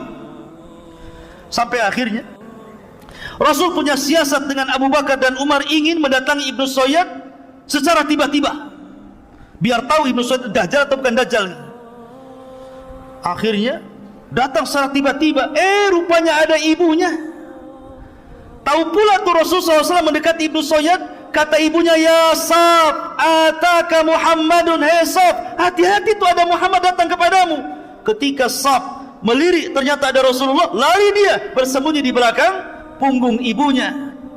Kata Nabi SAW, lau tarakathu ummuhu latabayyana amruhu. Kalau seandainya ibunya meninggalkan Ibnu Sayyid ini, tentu makin jelas apakah dia dajjal atau bukan dajjal. Tapi pendapat yang kuat, dia bukan dajjal yang akan keluar di akhir zaman. Iya, dia dajjal, tapi dajjal kecil. Dia seorang penyihir, dia seorang dukun, tapi dia bukan dajjal yang akan keluar di akhir zaman. Dalil yang paling kuat bahwa dia adalah bukan dajjal, karena Ibnu Sayyid itu tinggal di kota Madinah, sementara dajjal tidak mungkin masuk Madinah. Ibnu Sayyid masuk Islam, sementara dajjal kafir, tertulis kafara. Dajjal tidak mungkin haji, sementara dia haji. Dajjal tidak punya anak, akim la yulad, dia banyak anaknya. Yang jadi masalah, dajjal itu yang paling kuat dalilnya adalah tidak bisa masuk kota Madinah dan kota Mekah, dan dia tinggal di Madinah dan haji ke Mekah. Tapi ada masalah lain. Ada hadis Nabi SAW bahwa Nabi SAW pernah bermimpi. Dalam hadis yang sahih itu Rasul bermimpi. Mimpinya Rasul itu sedang tawaf. Rasul sedang tawaf. Rupanya di tengah-tengah tawaf dia melihat seorang laki-laki yang sedang memegang bahu sebelah kanan dan kiri, kemudian rambutnya basah, kemudian orangnya cakep, ganteng. Kemudian Rasul bertanya, siapa orang itu? Maka orang-orang menyebutnya dialah Al-Masih Ibnu Maryam. Tiba-tiba Nabi SAW melihat yang lain pula di belakangnya, sama sedang menggandeng orang, tangannya sedang, yang satunya ke orang sebelah sini, yang satunya orangnya ke sebelah sini. Orangnya keriting, matanya buta sebelah, kemudian kakinya bengkok, berjalan tidak lurus. Kata Rasulullah, siapa di belakang Ibnu Maryam itu? Maka kemudian orang-orang mengatakan, dialah Dajjal. Bagaimana mungkin Rasul bermimpi Dajjal sedang ada di tengah-tengah Ka'bah, di Masjidil Haram? Ya kan? Bukankah dia tidak akan masuk Madinah, sementara mimpi para nabi itu hak, tidak mungkin dusta? Ini yang jadi iskal. Maka dijawab oleh para ulama tentang hadis ini, karena hadis ini sahih. Maka para ulama mengatakan dan menjawab tentang hadis ini bahwa tidak semua mimpi para nabi itu dibawa kepada hakikat dohirnya. Tidak semua mimpi para nabi dibawa kepada hakikat dohirnya. Buktinya ketika dia bermimpi, Umar bin bermimpi bahwa dia pakai pakaian beberapa lapis, kemudian sampai diseret bajunya. Kemudian dia nanya kepada Rasul tentang mimpi tersebut, maka Rasul menakwilkan itu soal agama. Kemudian Rasul SAW bermimpi bahwa dia mengeluarkan air dari tangannya. Kemudian para sahabat banyak yang minum. Kemudian sisa air itu oleh Rasul dibawa kepada Umar, kemudian minumlah wahai Umar. Maka hadis ini ditakwilkan bahwa Umar itu memiliki ilmu yang lebih dibandingkan orang lain. Pertama ditakwilkan agama, yang pertama ditakwilkan ilmu. Jadi terkadang mimpi itu tidak harus dibawa kepada hakikatnya, walaupun itu mimpi Nabi, karena akan bertentangan. Boleh jadi takwilnya maknanya bahwa Isa bin Maryam inilah yang kelak akan membunuh Dajjal, karena sama-sama Al-Masih kan. Al-Masih Isa bin Maryam, Al-Masih Dajjal. Kalau Al-Masih ibni Maryam, Al-Masih itu memiliki makna fa'ilun. Kalau Al-Masih Dajjal memiliki makna Al-Maf'ulu. Itu perbedaannya. Kalau dalam bahasa Arab Al-Masih Isa, Al-Masih memiliki makna Al-Fa'il, dan Al-Masih Dajjal memiliki makna Al-Maf'ul. Apa maknanya? Kalau Al-Masih Isa bin Maryam diartikan memiliki makna fa'il, pelaku, karena Isa itu kalau ada orang buta diusapnya sembuh tuh. Setiap dia mengusap orang buta sembuh, dia yang mengusap atas izin Allah sembuh. Tetapi Dajjal itu Al-Masih memiliki makna Al-Maf'ul, yang dihapus, karena matanya dihapus oleh Allah Azza wa Jalla sehingga buta sebelah. Ada juga yang mengatakan Al-Masih di sini artinya karena Dajjal itu berkeliling dunia selama 40 hari. Tidak ada satupun bumi kecuali diinjaknya. Tapi pendapat yang kuat disebutkan Al-Masih Dajjal dan Al-Masih Isa bin Maryam. Kalau Masih Isa bin Maryam Al-Masih Al-Huda, dan Al-Masih Ad-Dajjal itu Al-Masihud Dhalalah. Ma'asyiral muslimin yang dimuliakan Allah Azza wa Jalla. Lalu bagaimana caranya kita, sebelum saya bercerita tentang masalah Isa bin Maryam, bagaimana cara membunuh Dajjal? Ada beberapa hal yang ingin saya sampaikan kepada antum terkait dengan bagaimana caranya kita ini terhindar dari fitnah Dajjal. Pertama, tadi saya sudah sebutkan, perbanyak menyebut Dajjal di mimbar-mimbar. Jangan bosan hadir di kajian tentang akhir zaman, ya, kajian akhir zaman, seperti bercerita tentang Dajjal, tapi tentu sesuai dengan hadis dan Al-Quran dan pemahaman para ulama yang sahih, bukan dengan prediksi, karena ini perkara gaib ya. Sibukkan dengan, nggak apa-apa ngaji di akhir zaman. Banyak ustaz-ustaz kita yang lurus akidahnya menceritakan tentang akhir zaman. Pelajari tentang Dajjal, pelajari tentang turunnya Isa, pelajari tentang Ya'juj dan Ma'juj gitu. Karena selama masih ada yang menyebutkan Dajjal di mimbar-mimbar, maka Dajjal tidak mungkin keluar. Dan jangan bermimpi hidup ketika Dajjal muncul, ikhwan. Jangan bermimpi, jangan bercita-cita ingin hidup ketika Dajjal keluar. Biar saya hidup dengan Imam Mahdi, saya akan lawan Dajjal. Nanti ketemu Dajjal kelepek-kelepek, jadi pengikutnya paling depan lagi. Yang kedua, perbanyak isti'adzah. Makanya Imam Ibnu Hazm rahimahullah ta'ala dalam kitabnya Al-Muhalla sampai mengatakan termasuk rukun daripada rukun-rukun salat membaca 4 perlindungan sebelum salam. Berlindung dari fitnah jahannam, berlindung dari fitnah kubur, berlindung dari fitnah buruknya kehidupan dan kematian, berlindung dari fitnah Dajjal. Kata Imam Ibnu Hazm, membaca 4 perlindungan ini rukun dari rukun-rukun salat. Kalau tidak dibaca tidak sah salatnya.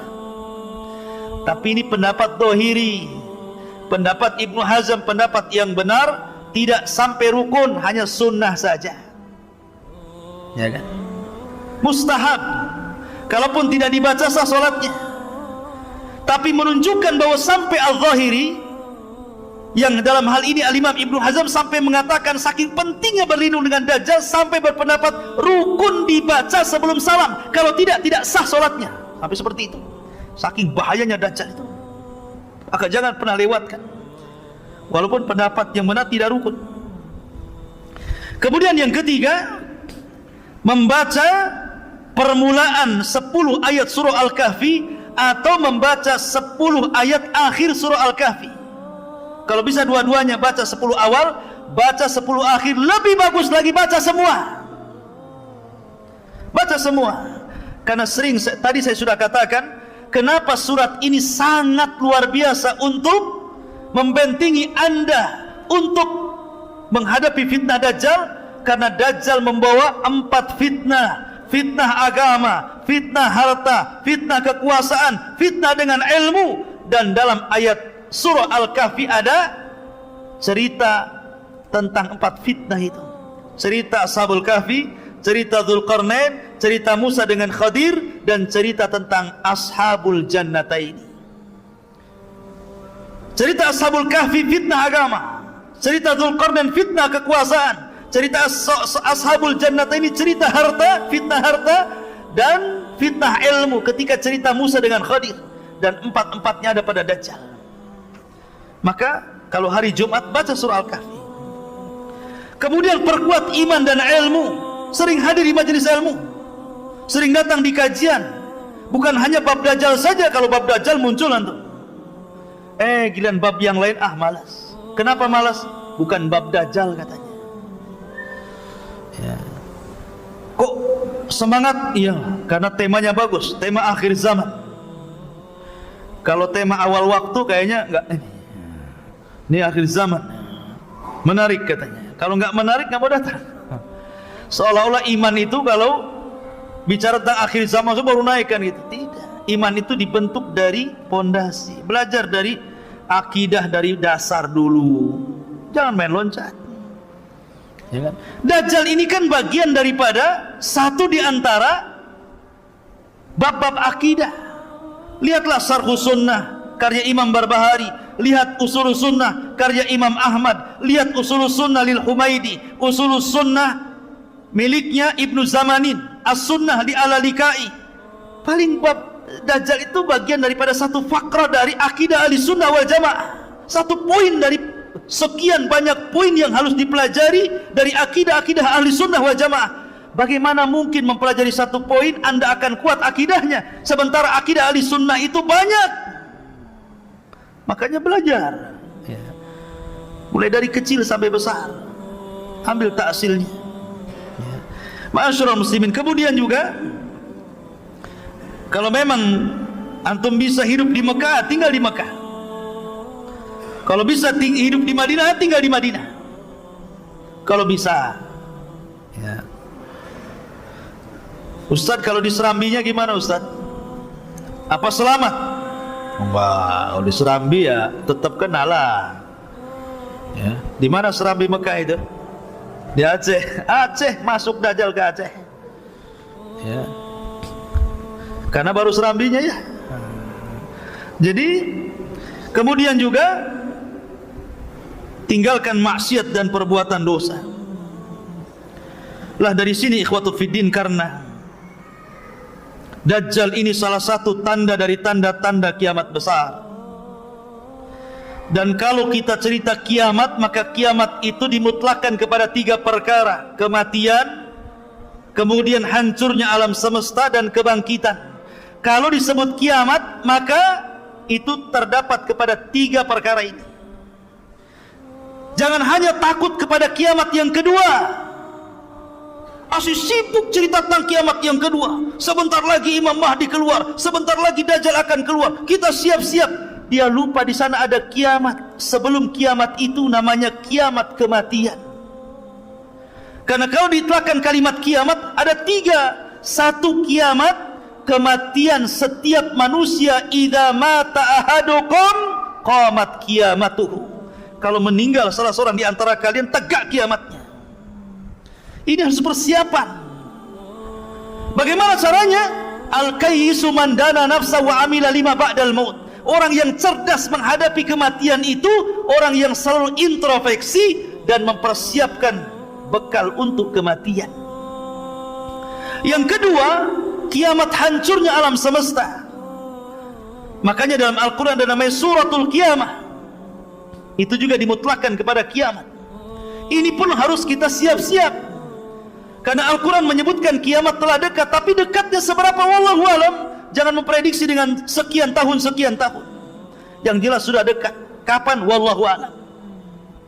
Kemudian ada kiamat yang lebih besar, namanya kiamat kebangkitan. Ini kiamat harus dihadapi betul-betul, karena kita akan menghadapi perjalanan yang sangat melelahkan, sangat panjang, penuh dengan lika-liku, sampai Abu Hurairah menangis dan mengatakan, bagaimana aku akan mampu melakukan perjalanan itu kalau bekalku sedikit, sementara jalanku sangat panjang.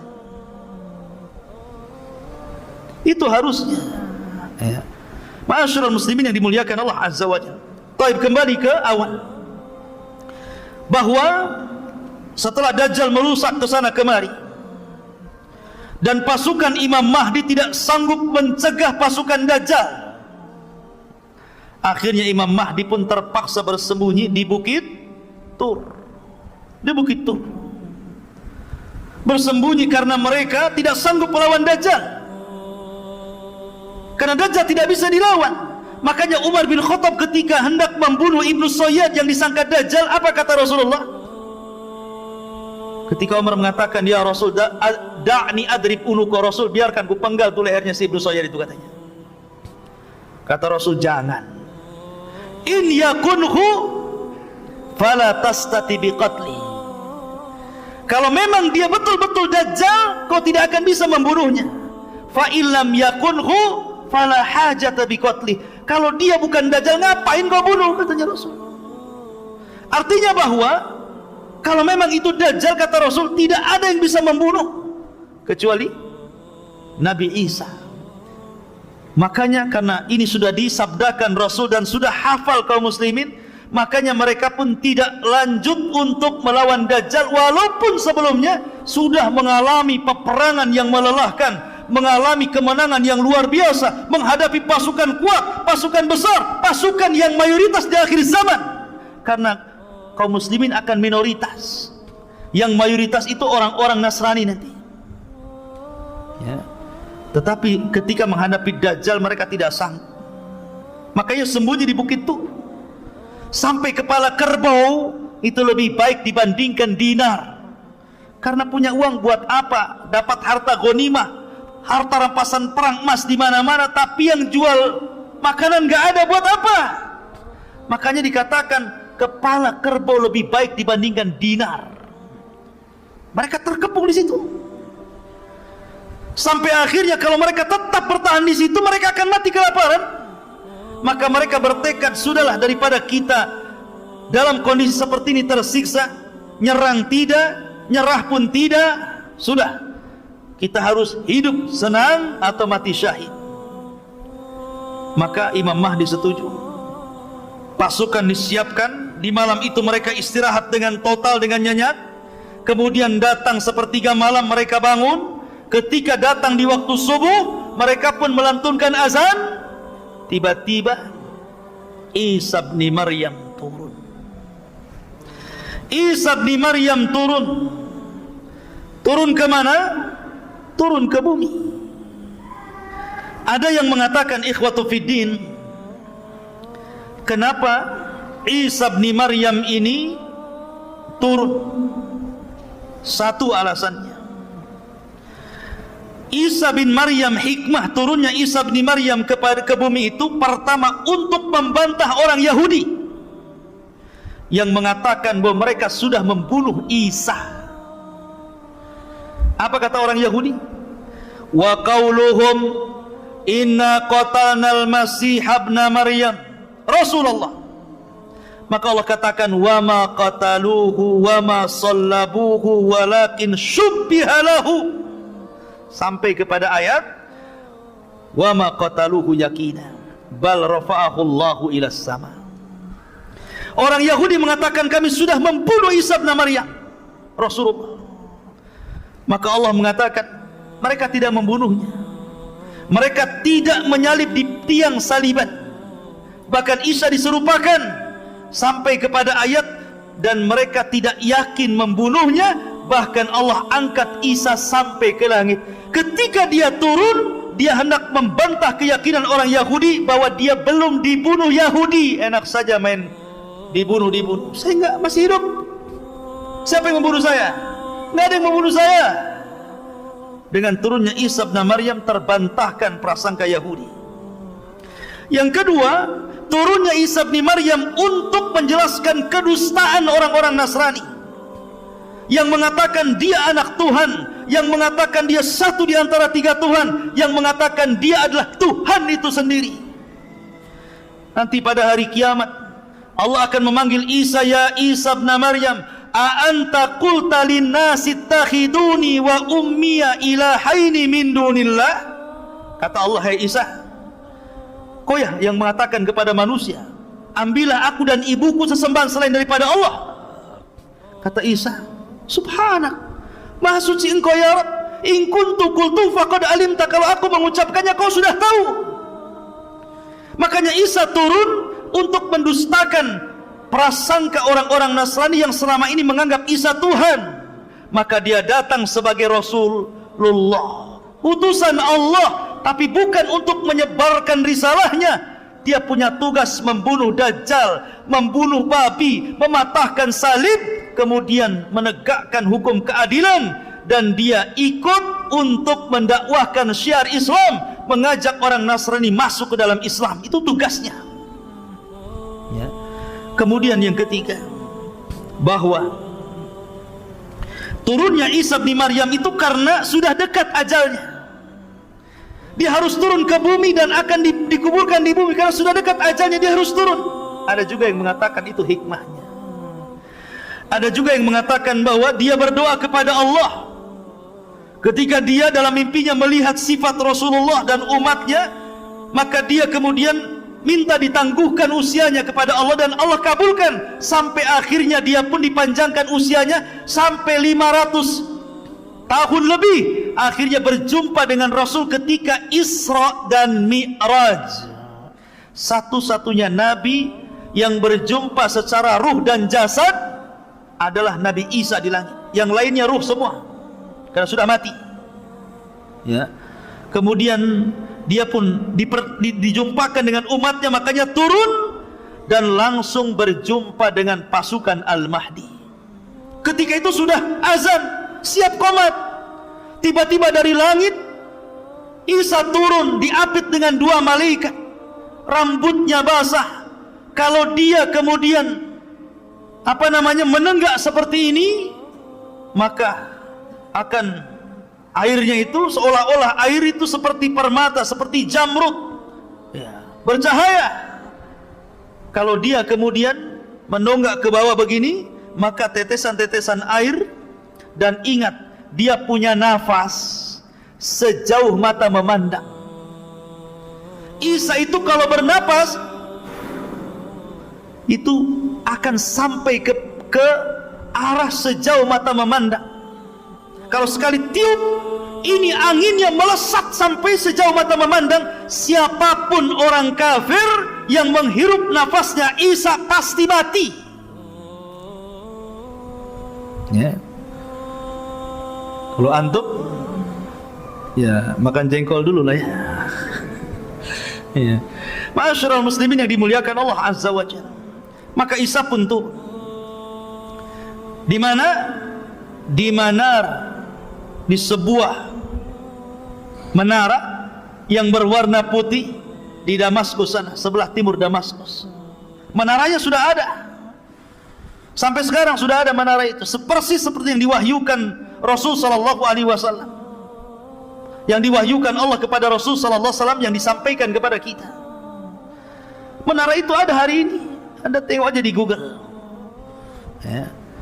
Ma'asyiral muslimin, lah ketika Isa bin Maryam turun, kemudian langsung menemui kaum muslimin yang sedang sholat, yang akan sholat subuh. Isa bin Maryam mengatakan kepada Imam Mahdi mengatakan kepada Isa, karena langsung kenal. Kenapa Imam Mahdi langsung kenal dia Isa? Karena sudah mendengar hadis-hadis tentang siapa Isa bin Maryam dan ciri-cirinya. Makanya dia mengatakan, taqaddam ya Ruhallah, silakan maju, kau jadi imam. Tapi Isa mengatakan tidak, likulli qaumin umara, setiap kaum itu ada pemimpinnya, kau saja yang jadi imam. Kenapa alasannya Isa menolak? Isa malah kemudian menjadi makmum dan Imam Mahdi menjadi imam. Bukan berarti Imam Mahdi lebih mulia dibandingkan Isa. Tidak, Isa jauh lebih mulia dibandingkan Imam Mahdi. Dia seorang Rasul, dia seorang Nabi. Dia Nabi yang paling masyhur dari Nabi-Nabi yang akhir dari Nabi-Nabi Bani Israel. Ya. Tapi kenapa dia kemudian tidak mau jadi imam dan jadi makmum? Pertama, karena tidak diturunkan Al-Quran kepada Isa. Isa itu diturunkan Injil. Tidak mungkin imam pakai Injil, pakai Quran lah, ya kan? Ya. Yang kedua, Isa bin Maryam,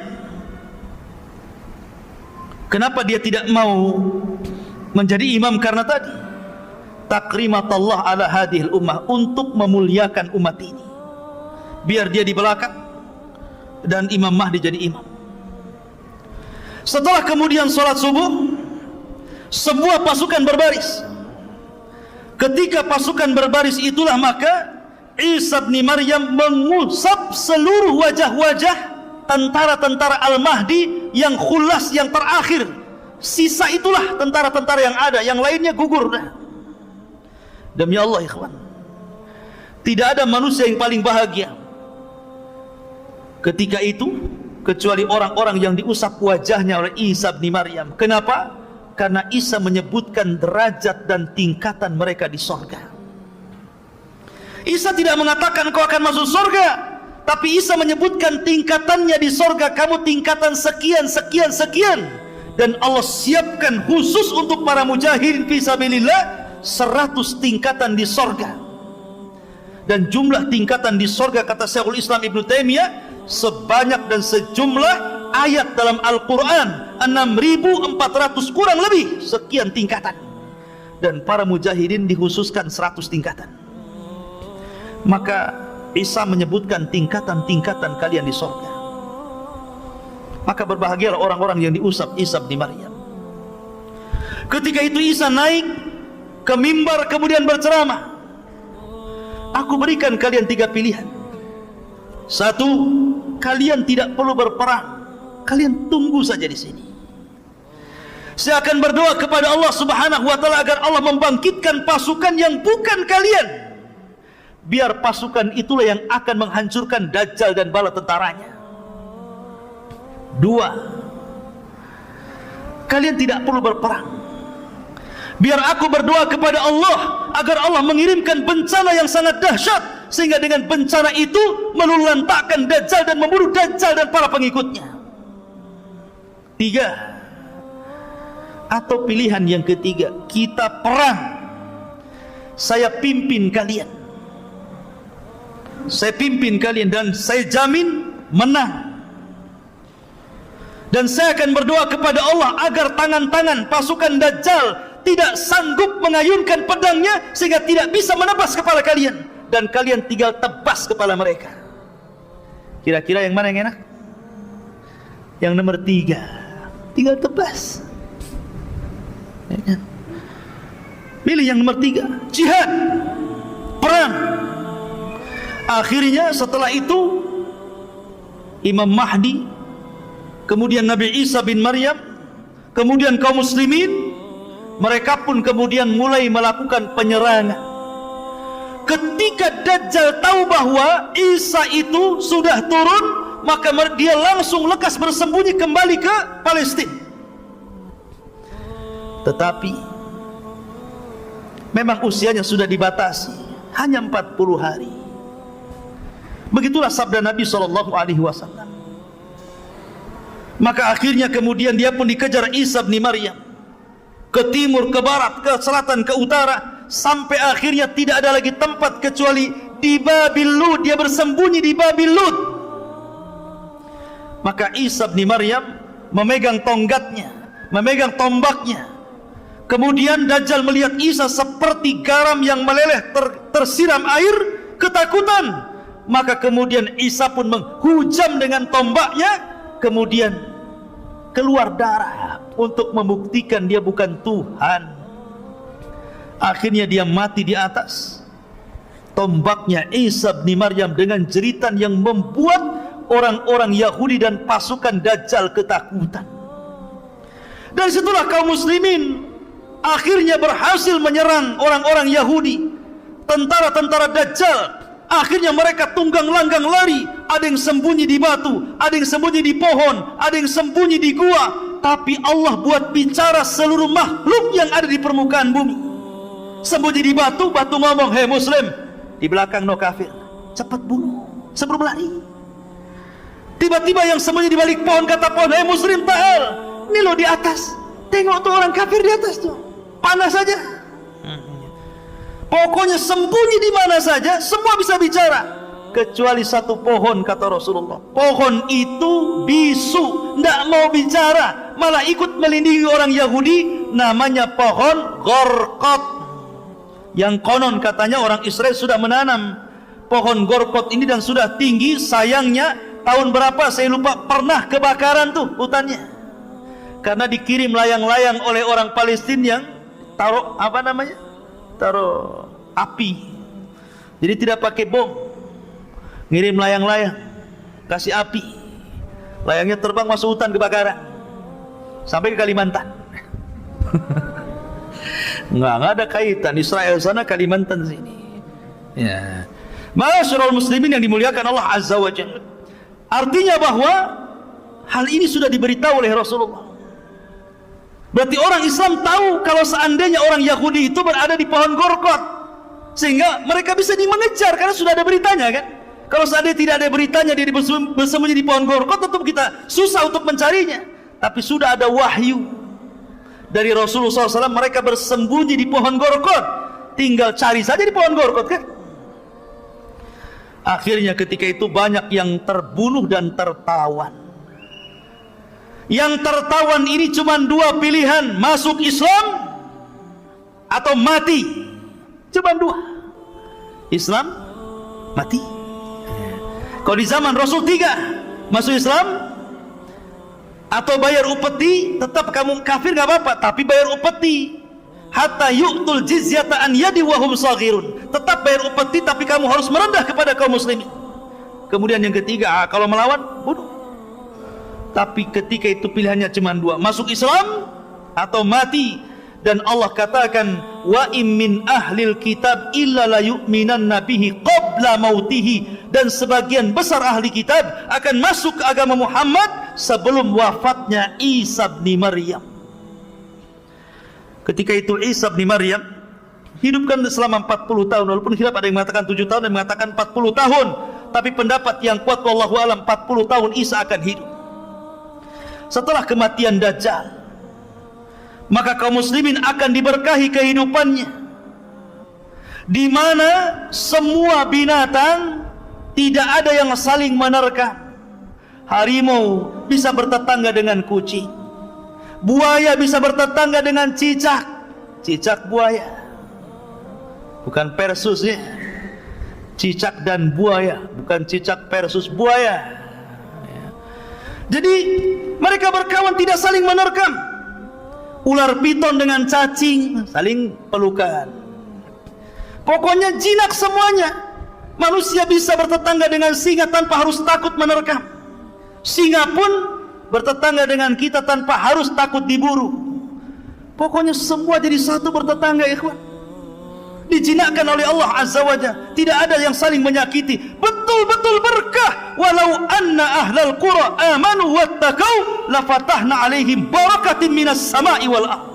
Kalaulah penduduk bumi itu bertakwa dan beriman, wajar kalau Allah berikan berkahnya.